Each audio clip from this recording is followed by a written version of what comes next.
Welcome to My Therapist is Out, an open space therapy collective podcast. We are your hub for queer and trans mental health care. Each episode, we talk with one of our open space therapists or LGBTQ community member about mental health and building community. I am your host, Renae Johnson, they, them. Founder of Open Space Therapy Collective, I'm a licensed therapist and an art therapist. I specialize in working with queer artists who are exploring their gender identity and recovering from complex trauma. This week, we are talking with Kristen Crowe, she, they. Kristen is a licensed therapist, dance movement therapist, and clinical supervisor with Open Space Therapy Collective. Kristen specializes in working somatically with adults and partners to help heal the mind-body connection so you can feel more grounded and vibrant every day.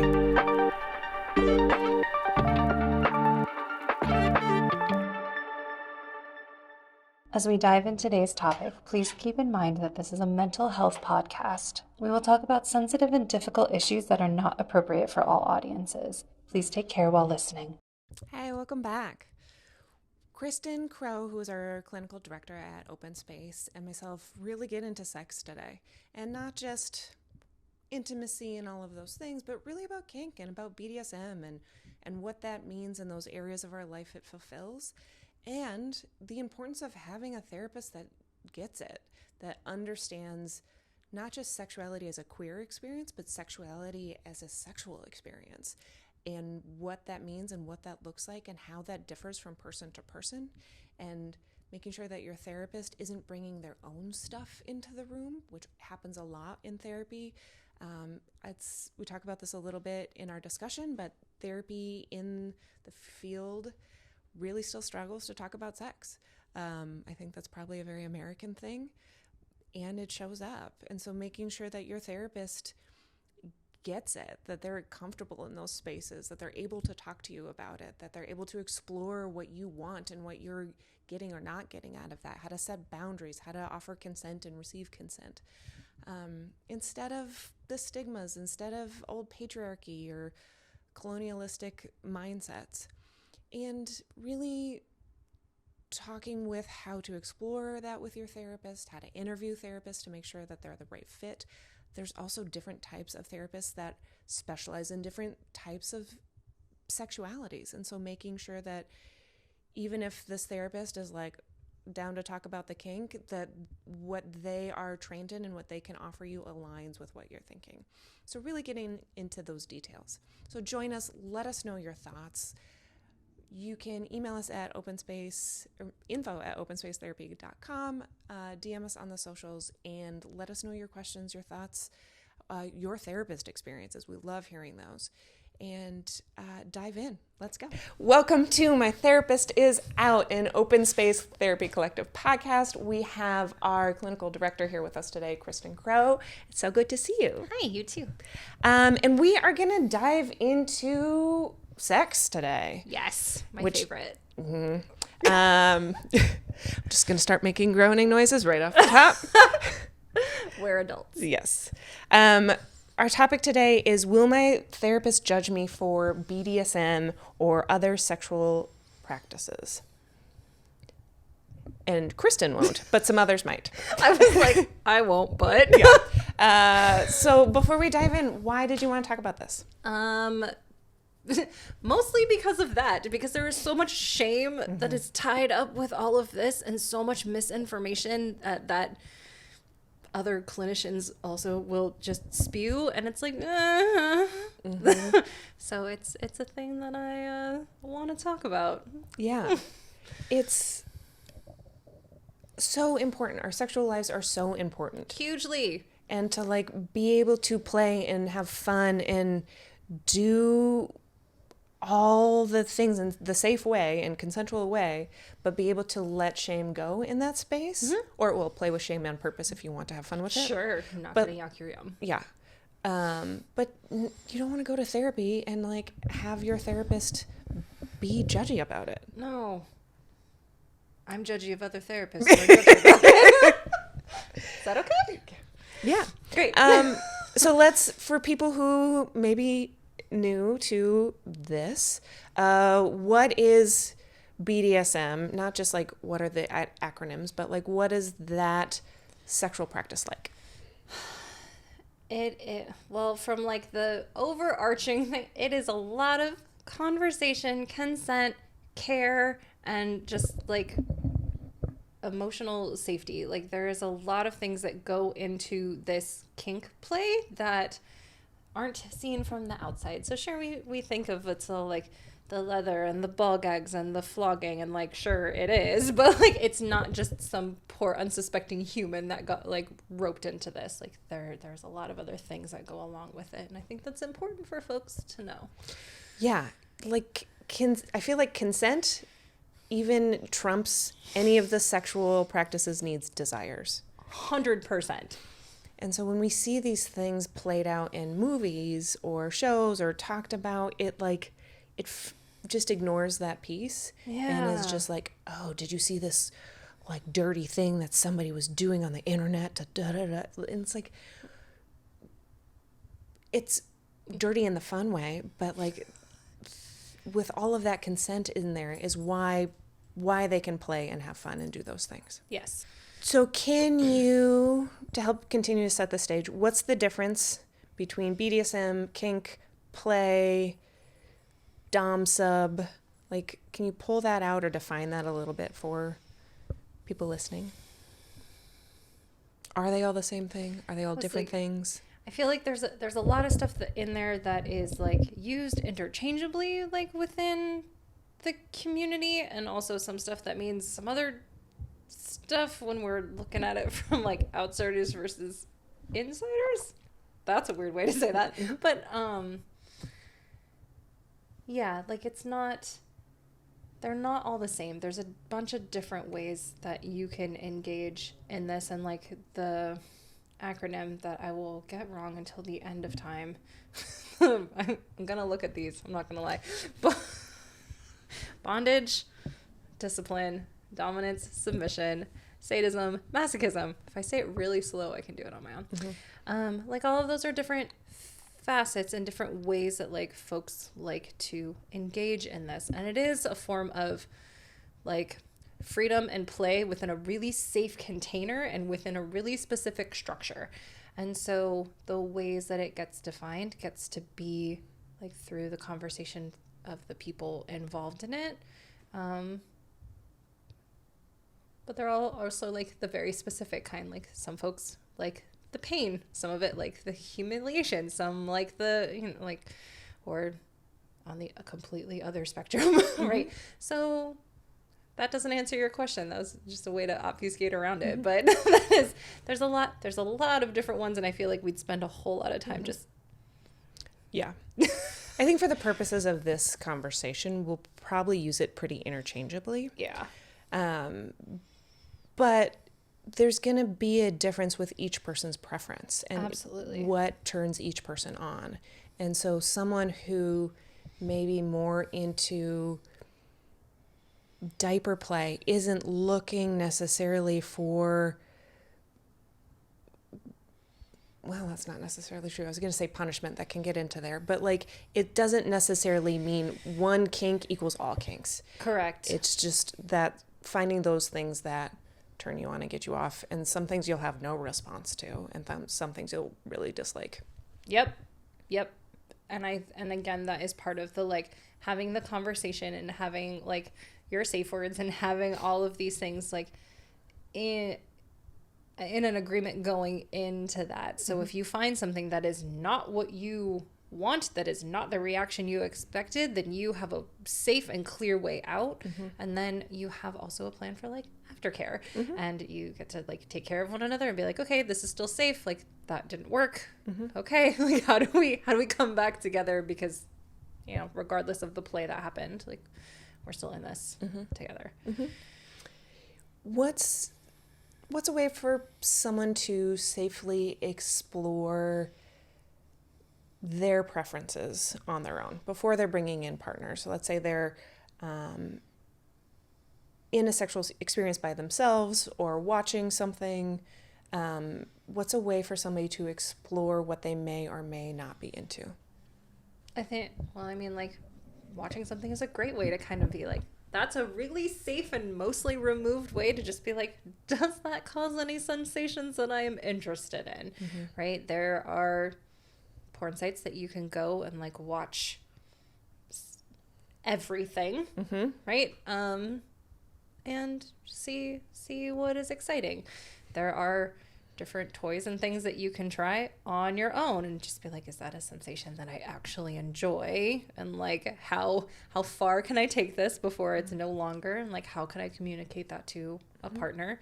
And something that I talk about all the time on here is like your own awareness of yourself and like what you actually like.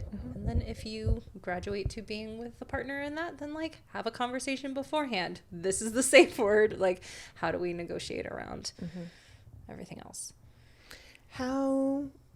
So watch some stuff online, find a couple of different things that you like or things that you want to try with a partner or partners.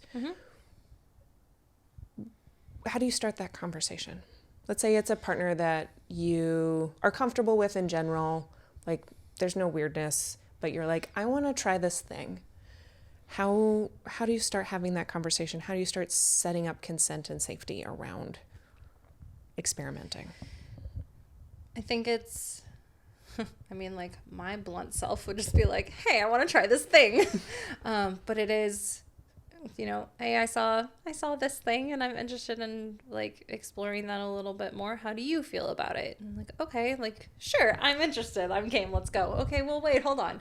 Right. Like, how do you want to try this? Do we need to buy something? If we need to buy like bondage things, like what kind of textures do you want to explore? Like how tight do we want to play with this and kind of negotiate around those things before, or like before you get into something too deep and it's scary. Like that's not the goal, right? Like if we're both a little nervous, like that can be a little bit fun too, but you know, take it at a pace that feels good and safe for you, because this is supposed to be fun and pleasurable.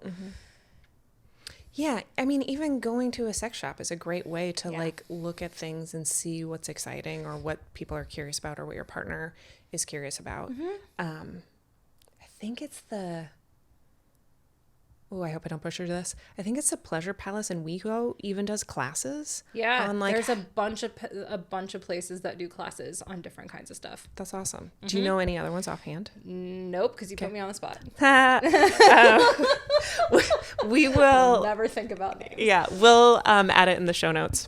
And there are also a bunch of like websites and things that have, you know, lots of different toys and other things that you can look at and just be like, oh, like, and some of them have videos, right? I will send you links for those things too.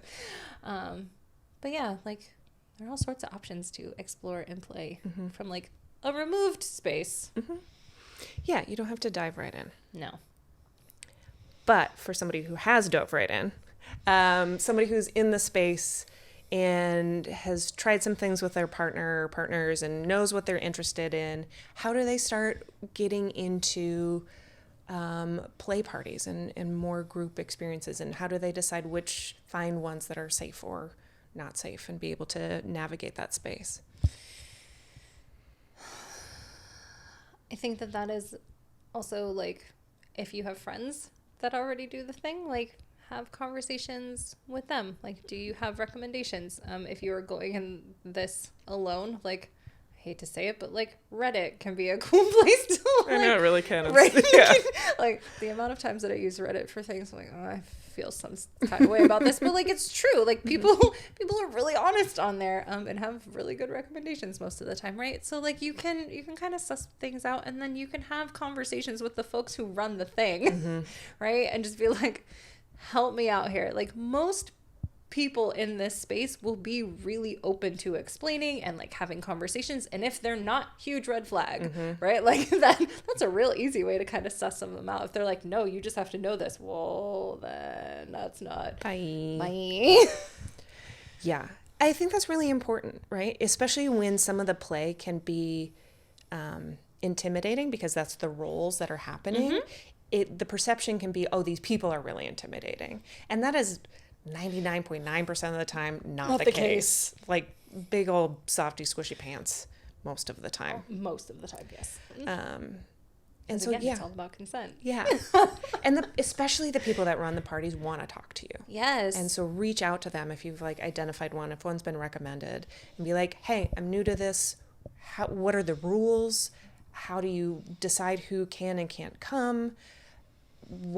How do I communicate in this space? What do I need to know? And they will happily point you in the right direction. And if they don't have a way of like sussing out who should and shouldn't be there, don't go. Yeah, also red flag. Like, there needs to be rules and protections and safety in place before anybody's even let through the door. Yes.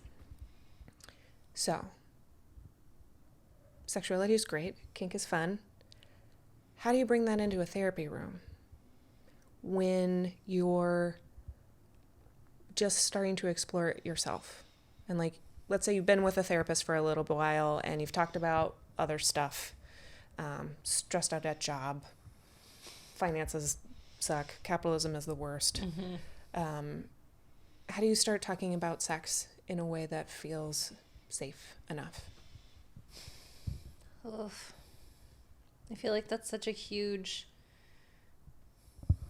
stigma, even in the therapy room, of like, so many therapists are just so uncomfortable talking about sex. And like, to be totally fair, like, we went to grad school together. Did we talk about sex in our grad program? Not a single thing.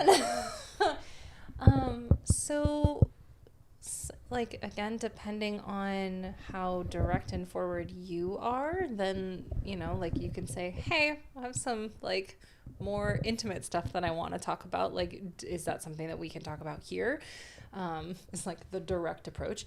And then if not, it's like, go the easy, like the softer way about like relationship things and like, how do I interact with people? And I feel like I'm having a hard time identifying my needs, and just like, see if we can kind of go like, that's a really soft approach. But like, if you and your therapist have ever talked about any of that stuff, might be an inroad. And if not, then you can also ask them about their experience, their education, their awareness of any of this. Yeah. And even that, like, putting it on the therapist of like, what do you know about sexuality? What's your training in sexuality? And making it really like academic is totally fine. And a great way to kind of like keep yourself a little bit removed from it. You get the distance, get the wall. Yeah. So you can see how they respond. One, if they're like nervous and like giddy and not looking at you or whatever, you can read your therapist's body language too, and it tells you something. So true. And if it's a good therapist and like they know some basic stuff, they're happy to talk about basic stuff, but you want to go deeper in, and they just aren't educated. They may be comfortable, but they're not educated. They will say, hey, I'm happy to go there with you. I don't have a ton of training on it. We can go and see what it feels like, or I can recommend somebody, a different therapist who is specialized in this area, which is often what I'll do. I'm happy to go there. We can talk about sex all day, but if it gets into some specific stuff, I will say, like, you know, pain during sex isn't really my expertise. I'm happy to have you go talk to Kristen, because they'll be able to answer those questions and help you through that. Yeah. And that is a perfect example, right? Like, I've got clients who have a regular therapist, quote unquote, but like come to me specifically for sex stuff because they're like, I'm not comfortable talking about my sex life with my therapist, or my therapist isn't comfortable talking about it, isn't educated about it, anything. And so it is an option, right? Why do you think it's such a stigma even in therapy space? Because there are so many therapists, and I don't have an answer to this. I mean, I was like, don't you? Okay, I'll take that back. I have some opinions about it. I don't necessarily have an answer. I'll let you have that. Why do you think it's so stigmatized? Because a lot of these therapists can talk about sexual assault. Sure. They can talk about a lot of violence. They can talk about trauma. They can talk about addiction and substance use issues. They can talk about psychosis and mental health and all these things. But still, those same therapists, when you hit sex, can't go there. What do you think is happening? I hate to do the like internalized everything else, but like in our society, we don't talk about sex. Like it's such a highly, like happens behind closed doors kinds of things. And people are so afraid of it in a lot of ways. And there is so much, like if you watch a lot of like erotica, right? And it's like, oh, well, it's supposed to look like that. Okay, well, mine doesn't look like that. So I have a lot of shame like wrapped up in that. And you just get into this spiral of like, if you don't look like X, then you must be bad. Right. And so like, there are so many things that like get tied up in that. And like, I'll also argue that like not a lot of folks can talk about sexual assault appropriately. That's fair. That is fair. Yeah, it is. You want to pause? A dog. So I don't want to get into a shame spiral of therapists, because we're all humans. We all got our shit going 100%. on. But I think it's important as therapists to note, like, when our own countertransference is coming up, to say, am I capable? Is it ethical for me to have this conversation or treat the client for what they're coming for if I'm having too much of my own stuff? Right. And some therapists are really good at acknowledging that and being able to step away, and some are still learning how to do that.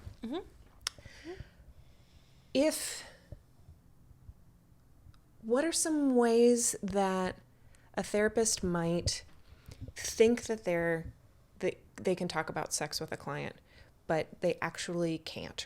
If you're the client coming in, what are you looking for in these conversations to know whether your therapist is capable of talking about sex, sexual experiences, fun sexual experiences, exploratory sexual experiences, or if it's beyond what they're capable of doing? I think that there is, like, we don't need to be educating our therapists about like what these like general things are and like Yes. what general practices are. I stand by that. Like, that doesn't mean that we're not going to ask about what those definitions mean for you in your life, in your sex, or your play or whatever. But like, if you are spending a lot of time doing the educating, then that is probably not the space where they're going to be able to hold like a lot of that. Kind of depending on the language that they use. If you feel shame because of the way that they're talking about it, then like that might be a flag, right? Like the way that they're asking questions or the terminology that they use. Yeah, terminology is a good indicator, right? If they're using some old school language when they're talking about sex, or they're using really binary or gendered language when they're talking about sex, or they're assuming that you are a certain role in sexual play because of how you present in daily life, is good indicators that you've hit an area where your therapist isn't actually going to be able to help you, and you need to find somebody who can. Yeah. I had a thought and then I lost it. Welcome to my life. So what are things that come into the therapy room in your experience? So you can talk specifically about your life, that come into the room about sex. Like, what are some common themes or specific examples, without obviously sharing anybody's identities, that come in frequently to bring sex out of the darkness a little bit? I mean, honestly, right now, a lot of my clients were working on like differing levels of desire, and that's kind of where that is the thing that doesn't really fall under like the BDSM piece of it, but sex in general, there's that. There is some like, I have pain, there's a lot of I have anxiety, there's a lot of I have shame and like insecurities about my body, about my performance, about that's a lot. It feels like what my practice is at the moment. That doesn't mean it hasn't shifted in like a couple of other. But yeah, there's so many different facets of this, and like what is consent? What are your level of comfort with these things? What do you want to try? How do you feel comfortable expressing what you want? And if you're bringing that in with a partner, something to also explore is like, can we talk about fantasies and like see how that goes? And like, we don't even have to look at anything. We just talk about it. Like, that's also a good way to suss out your therapist. Can you talk about a fantasy? And then they're like, that sounds like childhood trauma. You're like, okay, well. Sorry, couldn't help myself. I have so many clients coming in saying, I have this sexual intrusive thought, or I am of this sexual preference, and my last therapist said it's tied to my childhood trauma. So many clients come in saying something like that I just cannot. I can't deal. To any therapist out there, do not associate those two things. They are not the same. They are not related. Don't do it. You're shaming your client. Okay, sorry. Soapbox over. I gagged a little bit. What were we talking about before that? Fantasies. Exploring fantasies. Oh, yeah, because they're not tied to childhood trauma.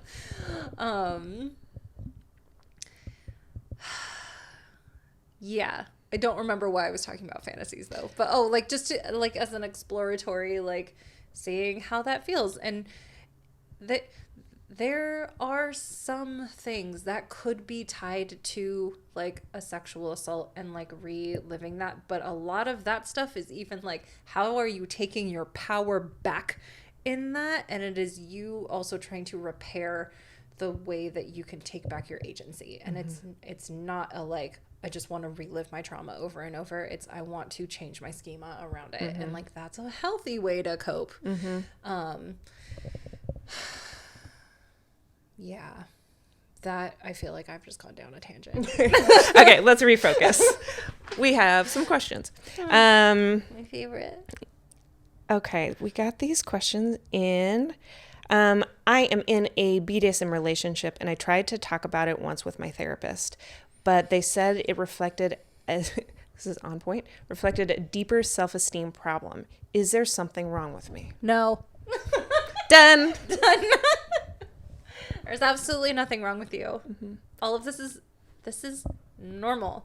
Like, there are varying different types of sexual desire. There are different types of fantasies. There are different desires for pain and submission and like all of these things, right? Like, all of it's normal. Yeah. Like there are compulsions and things that is a completely different episode. Like if it is causing you marked distress and like it is impacting areas of your life that are not this in ways that you don't like, let's talk about that from a different context. But it is not like an emotional self-esteem kind of thing. Like that is like form of OCD-ish kind of. Again, that's very specialized. I do not specialize there, but like it is a. Yeah, there's a big difference, and I'm glad you said that, between sexual preference and the way that you're engaging sexually and compulsion.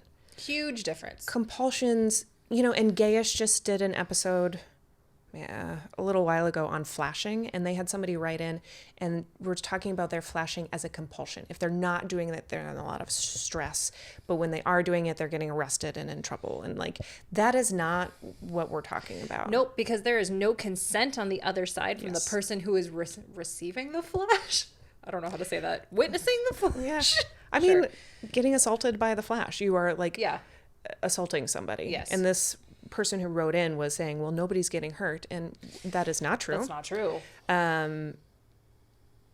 And the fact that this writer had the compulsion and the distress and the pressure and the force, and it was an all-consuming thing, that's not That's not kink. That's not play. That's not any of this BDSM stuff.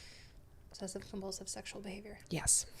Which exists. And Kristen can help you with that. I cannot, but I will refer you to some really excellent clinicians. That. Yeah, I think a lot of the clients that come in that have heard this from other therapists are typically people who like pain, like being tied up, are more in the subcategory, are into play, like furry play or masked play or things that like alter themselves. Will come in and be like, something, this therapist thinks that there's something wrong with me, or this is a reflection on the way that my dad yelled at me when I was a kid or whatever. Yeah. And there's a lot of folks who like have internalized that too. If like, I like this, there's something wrong with me, you need to fix me. It's like, okay, well, that again is like, is it causing the distress? Like, how can we work with this to either normalize it? Because if that is something that is helpful for your sexual functioning, then okay, let's work with from that angle. But like, if someone is giving you the shame, like, then that's not the person to be talking about that with. Like, we want to find the way that feels good and consensual and like exciting, and the community that you are going to find that in. Okay, another question. I've been interested in exploring BDSM, but I don't know how to bring it up to my therapist. We've talked about sexuality, we haven't talked about sexuality, except I'm dating so-and-so, da-da-da-da-da. And I don't know if it's appropriate to talk about actual sex. It should be. I kind of feel like we touched on that of like, I do too. Yeah. If you don't feel comfortable with your therapist, is it you? Is it the therapist? It's often the therapist. Find a sex therapist. Yeah. There, summed it up. Okay.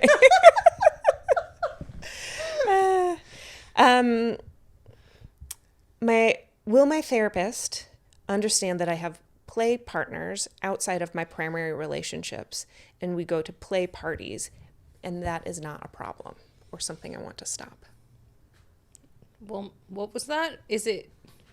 Will my therapist understand? Oh, maybe. I don't know. It kind of goes back to what we were talking about. Like, is the therapist actually informed in this? And then, like, and if this isn't something that you've talked about, then are they open to exploring, that is how I am in relationship with people? And if they can do that from a non-judgmental way, and it's like, oh, this is just new information, let's roll, then fine. Right? But yeah. I mean, I think this goes to an episode we talked about a little while ago when we were talking about if therapists can understand poly relationships, where like you may be a mostly monogamous person in your day-to-day, and then you have an open sexual relationship, and this is one of the ways that you choose to engage in that, and just explaining that structure and tracking if the therapist is catching on to that and moving with it, or if they're stuck there for some reason. Yeah, because at that point it should be the like, okay, then do you feel like your needs are getting met in here? And do you feel like you're able to set boundaries that you need and all that kind of stuff? And like exploring the dynamics of the relationship versus like, is something wrong with you? Are you cheating on your partner? Kind of thing. Like that's not the game. Okay. One thing I like about BDSM is that it feels dangerous, but I don't want my therapist to think I'm practicing risky behaviors or tell me to stop. How do I ask for a safe space in general with my therapist?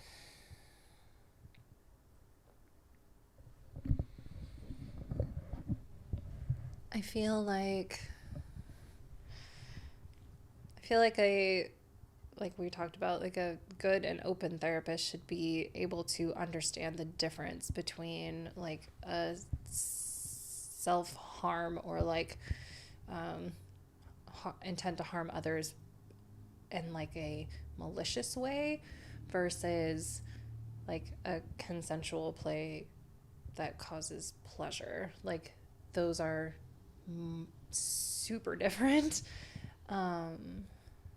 And I think that it also goes back to if you feel like a direct kind of person and can say like, I want to talk about this, but I want you to also like have the understanding that this is not, like, I am not in danger. I'm not inflicting danger on other people. It's just feels that way, and that is the point, right? Yeah. And even naming, like, hey, I want to talk about something. Can we call this a safe space? One, it's going to take your therapist a little off guard and kind of like in a good way, because the fact that you need to ask for that should cue them in that there's been something created in the dynamic that doesn't feel quite safe yet. And that's an invitation to them to create safety there. Yep. I would like to call you in instead of call you out. And if you've got a good therapist, they'll respond really positively to that. Okay. Ooh, this is a good one. I'm guessing someone who identifies as female wrote this in, so let's just roll with that. I used to date cis guys, and I've had a lot of experience with BDSM, but I always felt like I was put into a certain role. Can my therapist help me figure out how to get what I want? Oh, we're going to do like all the self-advocacy stuff. Right? Like yeah, because all of this is supposed to be like a conversation and consent. And if you are not consenting to be put in the submissive role in here, that's an assumption, but let's go with that. That sounds like a traditional gender role to me. So like if that's the role that you are being put in and your partner is just assuming that that's what it is, then you're not having the conversation. And like your partner should be open to that. And so that is going to be one, sussing out if you have an appropriate partner for that. And two, like how do we bolster your confidence in advocating for yourself and your desires? Yes. I'm going to hold it because there's a follow-up question that is good, that goes along with this. Okay. I'm so frustrated that BDSM models seem to replicate cis-het sexual roles. I want my sexuality to look like me. Every time I try, it feels like I'm getting back into the same patriarchal space. I don't want to change. I want the world to change. What can my therapist help me do? I love this question so much. I was like, oh, again, like, yeah, it's paying attention to what you want and how do we get you there. And like, if you are stuck in the same pattern, then like, how do we help you burn it down? Right? Like, you don't like it, just change it. Right? Like, yeah, and if you're going to like certain parties that have this dynamic, find new parties. If like, especially if you're stuck in a role, you can like go to a new party where you don't know anybody and walk in as whoever the fuck you want to be, and really hold that space or that role that you do want to be in. Is a really great way to break away from some of this stuff. But I do want to like really validate that patriarchy is infiltrated in sexuality, just like it's fucking everywhere. And it's important to not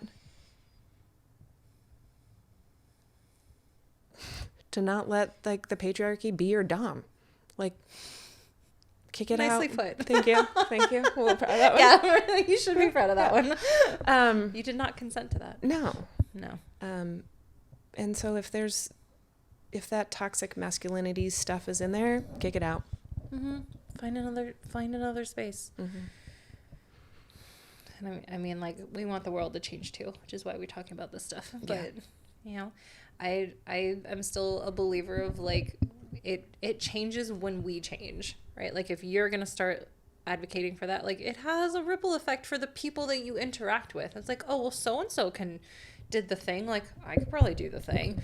And so yeah, that's a big burden in like some ways, but like you can start to get your needs met, and that will shift the spaces that you're in. Totally. And there's like plenty of people out there that also want the same thing that you do. Yeah. So sometimes it's just trying a bunch of different stuff in places until you find your people. Yep. Trial and error is a rough one, but it's useful. Yeah. Last question, like if somebody's looking for a sex therapist, what are some things to ask them when you're interviewing for therapists to see if they're the right fit? I mean, I feel like this is an episode that we talk about doing that we haven't done about like how to interview your therapist, but it's like, what are your real concerns, right? Like you have never met this person, and if you don't like their answers, you don't have to see them again. You don't ever have to talk to them again. So be really open, right? Like I am really into X. What do you know about it? Mm-hmm. How do you work with it? Mm-hmm. Okay. I hate that answer. Bye. Mm-hmm. Right? Or like, that sounds interesting. Okay. And then also like, this is how I am in relationship with people. Okay. Like, how do you see that? How do you do that? Right. I think that if I'm remembering the ASECT website correctly, like you also get to see like what they specialize in, and like that might be a good place also to start. Can you explain what that is? ASECT, American Association of Sexuality Educators, Counselors, and Therapists. Great job. Yeah, I had to read that in my head. So it's who certifies sex educators, counselors, and therapists. And you can go on there, find someone who is in your area, see what they specialize in, and then like do your research, mm-hmm. right? And ask them questions. Ask them really intrusive questions and just see if that feels like a good fit. Because even some sex therapists don't specialize in this, right? So like make sure that it feels good. Yeah. Yeah, not every therapist can treat everything. No. Highly encouraged not to, actually. No, that doesn't make any sense. It makes no sense. Humans are way too complicated. As therapists, we got to pick like a handful of things and that's it. Yes. Okay. Thank you so much. Yay. I feel like I'm on a patriarchal tangent and rage fest right now. It's like I want to go burn some shit down. Is that a thing? Yeah. Great.